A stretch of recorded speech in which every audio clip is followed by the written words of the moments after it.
اعوذ باللہ من الشیطان الرجیم، بسم اللہ الرحمن الرحیم۔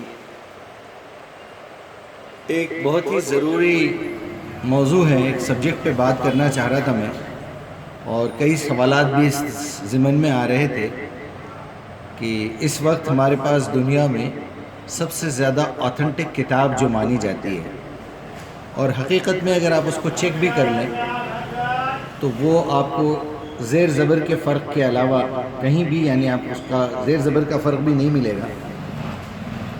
پوری دنیا میں ایک ہی پرنٹ ملے گا آپ کو، کہیں سے بھی لا لیجئے، کسی بھی کنٹری سے، وہ ہے اللہ کی کتاب۔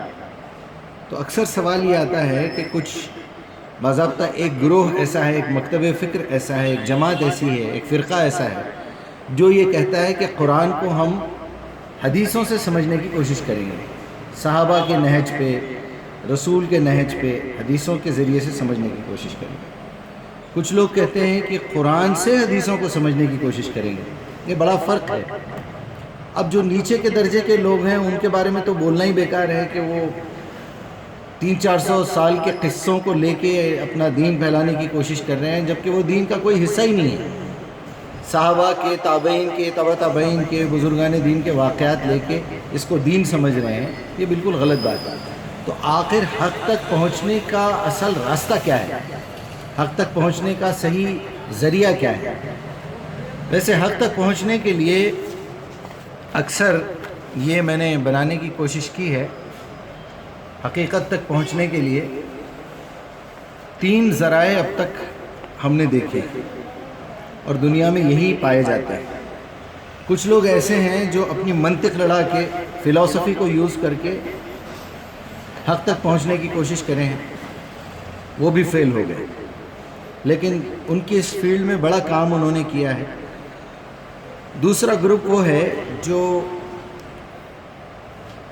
صوفیاء اکرام ہیں، جو صوفیزم کو جو ہے اپنا کے اس میں اندر ہی اندر اپنے نفس کے اندر جانا اور اپنے زندگی کو تج دینا، قربانیاں دے دینا، جنگلوں میں بس جانا، مراقبے کرنا اور دنیا کو ترک کر دینا، صوفیزم جسے کہتے ہیں، ویسا اللہ کو پانے کی انہوں نے کوشش کی، وہ بھی فیل ہو گئے۔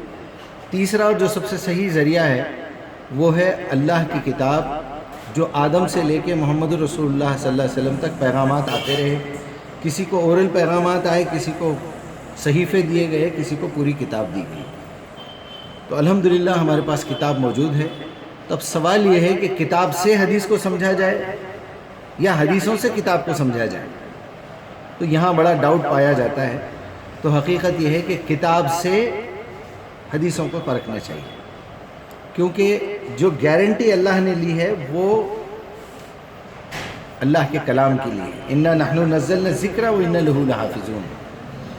تو آپ یہ بات اچھی طرح سمجھ لیجئے کہ اگر آپ کو رسول کو سمجھنا ہے، نبی کو سمجھنا ہے، تو بھی آپ پہلے انجان بن کے، بالکل سارے چشمے اتار کے، سارا جو ہے بھید بھاؤ سے پاک ہو کے، دور ہو کے، آپ پہلے قرآن کو پڑھنا شروع کیجئے۔ پہلی بار پڑھیں گے تو آپ کو اللہ نظر آئے گا، دوسری بار پڑھیں گے آخرت نظر آئے گی، تیسری بار سے نبی نظر آئیں گے، آپ کو انبیاء نظر آئیں گے، چوتھی بار میں آپ کو کس طرح اس کی دعوت دوسروں تک پہنچانا ہے، یہ ٹریننگ ملے گی، یا سیریل میں آگے پیچھے بھی ہو سکتا ہے۔ It depends upon your old knowledge. تو یہ اچھی طرح سمجھ لیجئے کہ ہم سب سے پہلے قرآن سمجھیں گے، اور قرآن کو بھی اندھے بن کے نہیں سمجھیں گے، اپنی عقل استعمال کریں گے، اس کے بعد دعا کریں گے، دل میں تڑپ رکھیں گے کہ ہم کو سیدھے راستے پہ چلنا ہے، اور اسی نیت سے ہم قرآن سیکھیں گے تو قرآن اسی نیت سے ہم کو سبق دے گا۔ تو میں اللہ تعالیٰ سے یہ دعا کرتا ہوں، استعانت کرتا ہوں کہ ہم کو اپنی عقل استعمال کرنے کی توفیق عطا فرمائے، اسی عقل کی بنیاد پہ ہم قرآن سمجھیں گے اور دعا کریں گے اپنے رب سے۔ عقل ہی تو ہے انسان کی، جو یہ دنیا کو دیکھ کے اللہ کہہ رہا ہے قرآن میں، کیا تم چل پھر کے نہیں دیکھتے؟ کیا تم عقل استعمال نہیں کرتے؟ کیا تم اپنی آنکھیں استعمال نہیں کرتے؟ کیا تم غور و فکر نہیں کرتے؟ افلا تعقلون، افلا تفکرون، افلا تدبرون۔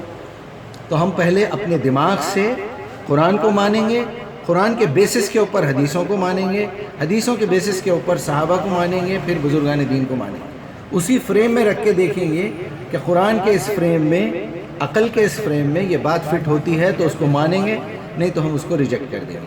اسی کے ساتھ میں اپنی بات ختم کرتا ہوں۔ السلام علیکم ورحمۃ اللہ وبرکاتہ۔